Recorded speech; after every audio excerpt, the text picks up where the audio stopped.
আচ্ছা, কখনো কি তোমাদের যারা ভিডিওটা দেখছো তোমাদের মনে হয়েছে যে আমি তো সারাক্ষণ কর্ম করে যাচ্ছি কিন্তু আমি ফল পাচ্ছি না?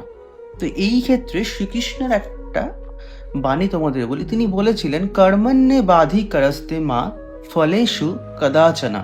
তার মানে কর্মটা আমাদের কাজ, ফল কিন্তু আমাদের হাতে নেই। ফলের চিন্তা করো না, তুমি কর্ম করে যাও। যদি তুমি কর্ম ঠিকঠাক করো তাহলে ফল কিন্তু তুমি পাবেই পাবে। তাই কর্ম নিয়ে তোমার সমস্ত চিন্তা হওয়া উচিত, ফলের চিন্তা তোমার করা উচিত না। ফলের চিন্তা, উপরে একজন ঈশ্বর আছেন, তিনি তোমার ফলের হিসাব কিন্তু করে রাখছেন, প্রতিটা হিসাব তোমার হচ্ছে। এই ফল তুমি পাবে যদি তুমি কর্ম ঠিক করো, আর যদি তুমি কর্ম ভুল করো তার ফল কিন্তু তোমার কাছে ভুল হিসেবে ফেরত আসবে। তাই যদি ভিডিওটা ভালো লেগে থাকে একটা অবশ্যই লাইক করে দিও, আমায় ফলো করে রেখো এই টাইপের ভিডিও আরও দেখার জন্য, আর আমায় কমেন্ট করে জানিও কেমন লাগছে ভিডিওগুলো। সবাই ভালো থেকো।